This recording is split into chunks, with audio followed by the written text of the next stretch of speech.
If you asked me a year ago how my teenage years were, That was fucking bad. Okay. I would have told you I completely wasted them.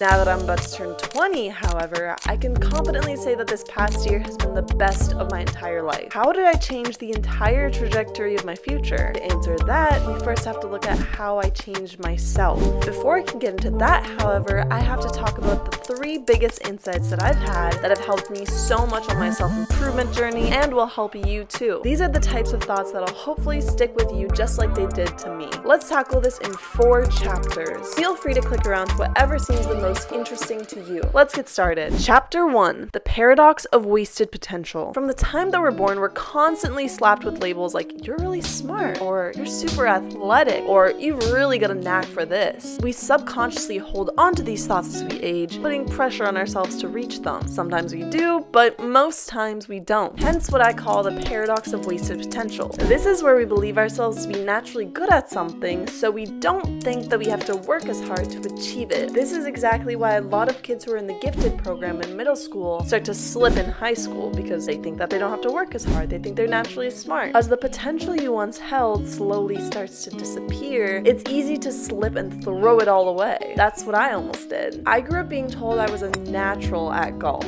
Yes, golf. Occasionally, someone younger than 70 will play that game. When I got to high school, I had a massive reality check when I realized I wasn't the best junior golfer in Florida by far, even though I'd always been told I was so talented. Because of this, I actually quit golf my senior year, and it looked like all the potential that I had been told I always had was gone. Until I realized something. In the last few months, I've played the best golf of my life, practiced more than I ever have, and I've been loving it. I no longer regret not reaching my potential in high school because I'm still working at it now. That was my first insight. Regret is a painful motivator. You don't want to get to the point where you have to use it to motivate you because sometimes it isn't reversible. Being good at a sport is a goal that I can achieve throughout my entire life, but winning the state championship in high school isn't. Chapter 2. The train of opportunity goes as quickly as it comes. The easiest way to regret inaction is by saying no to opportunities. This can be something as small as saying no to joining the volleyball team, or something as big as saying no to seeing your grandparents before they pass. Both can have really serious consequences, whether it be not meeting your closest friends, or not getting to learn your grandpa's wisdom that he acquired throughout his entire life. Think about how large the ramifications are of seemingly small decisions.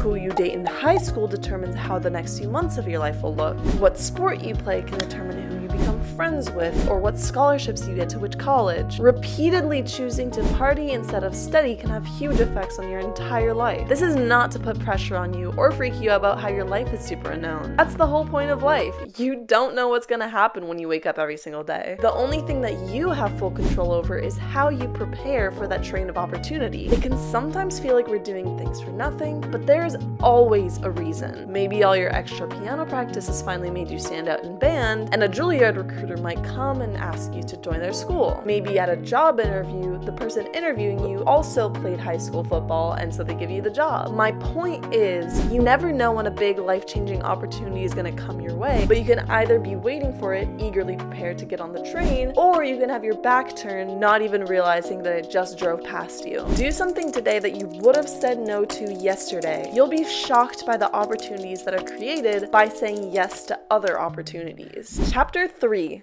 Live for yourself. I almost irreparably shifted my life when I came to college. I'm currently in my 3rd year studying finance, but I was actually accepted to university as a biology major. Why the heck would I change from biology to finance? I am far from the only person who's had this talk with their parents of, do you want to be a doctor or a lawyer? Because I thought those were my only 2 options. I chose doctor because I liked biology a lot in high school. There was only one tiny snag. I did not want to be a doctor at all. It took a lot of internal searching to finally admit that to myself. Thankfully, I changed my major before it was too late. I almost lived a full life I didn't want just for personal validation. This thought is terrifying to me. If I hadn't realized this, I might have been fine going through a mediocre life where I was never really happy or never fulfilled. If you want your family to be proud of you, that's great. Just make sure you're not infringing too much on your own happiness to get that. What is the point of your life if you're just a puppet to other people's people's expectations, desires, and agendas. You only have one life. Imagine how you would feel looking back at it, realizing you made all of your decisions out of the fear that your family or friends would reject you. Chapter 4. Reprogramming. Let's pretend you're writing code for a computer. You wanted to do one thing, so you write a line of code for that. But then you decide you wanted to do something different, so you change the line of code to something else. The realization that I had was, what's stopping me from being like that? What's stopping me from choosing to be exactly how I want to be? I had to learn to empower myself and take accountability for my own life, rather than passively going along with it and just accepting it all at face value. Every single day you wake up and make choices. Should I get up now, or should I sleep in? Should I eat eggs for breakfast or cereal? Should I go on my phone, or should I go to the gym? Everything you do in life is a vote to the type of person you will become. A studious person studies.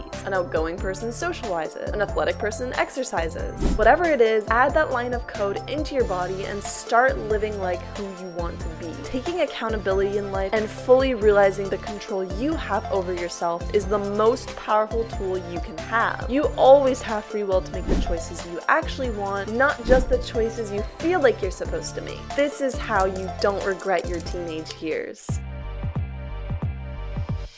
Thank you all so much for watching. I hope you enjoyed this video. If you did, make sure to give it a like and subscribe down below. As always, I'll see you in the next one.